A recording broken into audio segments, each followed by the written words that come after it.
kalau saya harus bicara tentang kondisi keadaan para habaib yang sedang mendapatkan fitnah yang luar biasa gila, ya. Kenapa gila? Karena ini di luar akal. Jadi orang Arab mengatakan bul ala zamzam patung Arab. Kamu kalau mau terkenal nih mantap sedunia, kencingin air zam-zam, insya Allah kamu terkenal. Itulah yang dilakukan oleh kiai kecil yang tidak dikenal, dedeg sampe rupa hui kalakuan jika peyem. Balaka tik-tik balaka combrang beteng mencelik kalakuan garang. Antum lihat kalau al ulama warasatul anbiya, ulama pewaris nabi, nabi itu rahmatan lil alamin. Menyuruh orang saling cinta mencintai, sayang menyayangi. Bukan sekarang seluruh Indonesia banyak kiai-kiai yang murtad, nggak mau mahabbah sama habaib. Gelo tetah? Jawab gelo tuh. Gelo atuh. Nah ini. Nah kalau warisan nggak boleh ada mane. Dia nggak boleh murtad, nggak boleh ada penghalang. Kalau kita ulama-ulama mau menjadi pewaris para nabi, nggak boleh kita ada mane. Contoh, pernah nggak Nabi Muhammad hasud kepada Nabi Musa? Ya Habib yang mulia, mustahil. Nah, tadi antum cerita Nabi Musa. Cuman lupa, ini kan banyak jomblo-jomblo nih. Ketika Nabi Musa jomblo, itu pagi-pagi dia doa, Rabbi inni lima anzalta ilayya min khairin, pagi sore udah dapat jodoh. Makanya banyak baca-baca itu, ya. Tambah Allahumma laris badani. Salah laris lu, ya. Nah, gitu. Nah. Sampai di mana tadi sebelum ini? Hah? Hasud. Tidak akan Nabi Musa hasud kepada Nabi Muhammad. Nabi Isa saja nyebut Ahmad. Wa mubasysyiram bi rasulin ya'ti min ba'di ismuhu. Kenapa Nabi Isa nyebut Ahmad kepada Nabi Muhammad? Li'annahu ahmadu minni, kata Nabi Isa, karena dia lebih mulia, dia lebih terpuji daripada aku. Artinya kalau ada ulama hasud kepada ulama lain, ada ulama zalim kepada ulama lain, ada ulama yang menyuruh untuk orang itu tidak saling cinta mencintai dan memurtadkan banyak orang dari kecintaan kepada para habaib sebagai zuriyah, berarti itu bukan ulama. Itu ulama yang asalnya oe. Orang Betawi bilang ulama, awas ada ula. Ula apa? Ular. Maun air, olai cai. Betul tidak? Ular air. Yang asli ada ulama, aliyin, latifun, malikun. Itu. Jadi kita Allah, saya mau ngomong gimana? Orang saya aja orang melarat, begitu lulus pesantren, saya mau azin di Habib Umar bin Hud al-Atas. Ketika malam Jumat belajar, karena Habib Umar azan harus bagus. Kalau ada azan jelek, ini azan buat orang mati katanya. Benar. Ini lampu kalau kurang terang, Habib Umar bilang, kamu di dunia saja sudah mau gelap ya katanya. Apalagi di akhirat, maksudnya gitu. Ya? Jadi harus al-fakir yang azan. As-salatu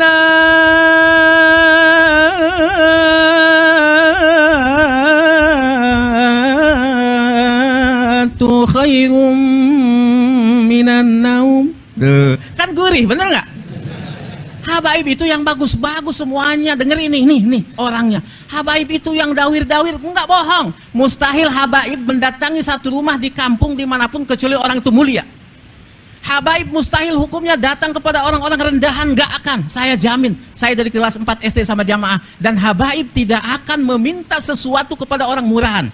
Habaib tidak akan datang ke rumah dia minum kopi kepada orang rendahan. Tidak, pasti habaib tahu nih jiwa-jiwa mulia, dia datang ke situ.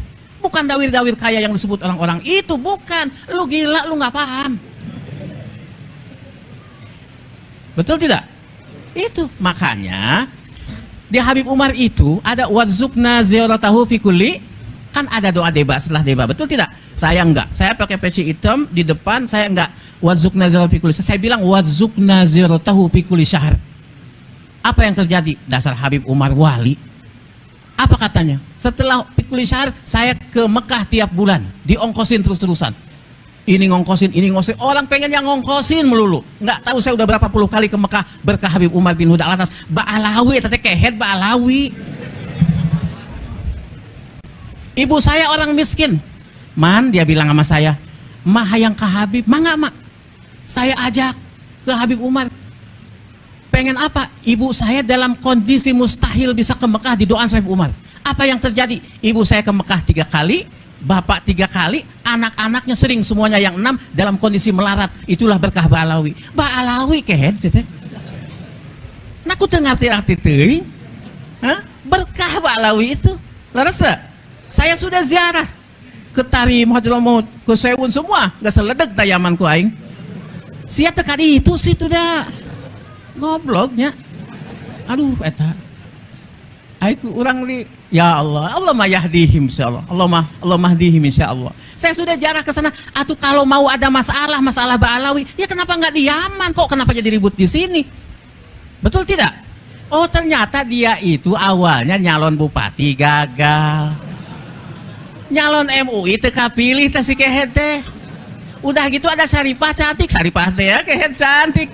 Bener enggak? Kutilang dasi, kutilang kulit kuning tinggi langsing dasi dada berisi. Iya, ada Syarifah yang dia mau nikah yang nggak boleh, jadi dendam. Terus dia datang ke Robitoh pengen jadi punya marga Habib yang nggak bisa, jadi dendam, jadi hasud. Inilah hasud tingkat tinggi, di mana Imam Ghazali mengatakan hasud ada 3 strata. Yang pertama berniat supaya itu nikmat yang ada pada dia hilang dan tidak berpindah kepada dirinya, karena dirinya juga ngaku nggak bakalan bisa. Yang kedua, orang hasud mengharapkan nikmat yang ada pada orang kemuliaan itu hilang dari orang itu, berpindah kepada dirinya. Yang ketiga, orang itu mengharapkan paling rendah hilang saja nikmat itu sudah, nggak apa-apa, asal jangan bertambah. Biarin mobilnya Palisade aja 1, jangan nambah Alphard. Begitu nambah Alphard dia pingsan. Nah ini hasud ini kepada para habaib ini hasud kelas tinggi, di mana para habaib jamaahnya yang mulia dan banyak berjuta-juta itu ingin pindah kepada dirinya dan orang supaya cium tangan bolak-balik sama dirinya. Atuh di mana mimitina eta kitu laras da? Kira-kira orang sini nih mau ngikut orang Banten apa mau ngikut Habib yang mulia Habib Jindan? Imam Ali karullah jah mengatakan ana madinatul ilmi wa Ali babuha. Nabi SAW mengatakan, walaupun oleh orang sebagian Wahabi ini mengatakan ini hadis dhaif. Ana madinatul ilmi kata Kangjeng Nabi, wa Ali babuha. Maksudnya apa? Orang kalau masuk kota harus lewat pintunya.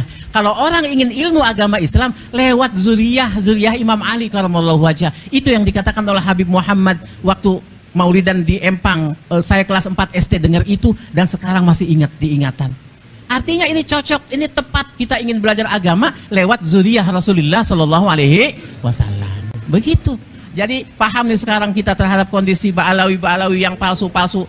Kita jangan sama sekali terprovokasi oleh para orang-orang hasidin itu. Sedikit lagi ada dikatakan dalam debat dikatakan qad tunkirul ainu daw asyamsi min rabadin wayun terus qad tunkirul ainu daw asyamsi min wa yunkirul fammu ta'mal ma'i min saqami. Saya artikan bebas dengan bukanlah sinar matahari yang tidak terang benderang akan tetapi matamu belekan. Bukan tidak manis rasa itu minuman akan tetapi mulutmu sariawan. Bukan enggak hebat Ba'alawi itu, habaib itu nih, dengerin nih penting. Ente nih ustad muda nih, kalau ente mau berantem sama orang, ente ngaca dulu. Kalau ente dirasa lebih ganteng daripada musuh, terusin, menang insya Allah berantemnya. Konfrontasi apapun. Tapi kalau misalkan ente, aduh banget aing hawuk ya, belewuk ya, dedek sampai rupa hui, kalakuan juga peyem. Ya Allah, tahajud kurang, ya, sodakoh enggak, sama janda masih diliatin, maksiat jalan, jangan goblok mau menang, nggak bakal menang jangan. Ka ente mau ngelawan habaib, wajahnya bersinar, mancung, ganteng, ayu orang, ya Allah, udah jangan, kagak bakalan menang. Itu jiwa, tahu nggak? Ada pendeta lagi ceramah, keren begini, tiba-tiba dia langsung nggak bisa ngomong. Apa dia katakan? Sungguh telah masuk kepada majlis kita orang mulia, kamu cari. Ternyata ulama tasawuf, kalau tidak salah Abu Yazid Al-Bustami. Lantas ditanya, siapa engkau? Aku. Oh, kenapa engkau tidak bisa bicara? Karena dalam Taurat ada, jika datang orang yang besar jiwanya melebihi dari kita, maka kita tidak akan bisa bicara. Seperti apa? Idza ja'al ma' batalat tayammum. Kalau kita lagi tayamum, datang air, batal nggak tayamum kita?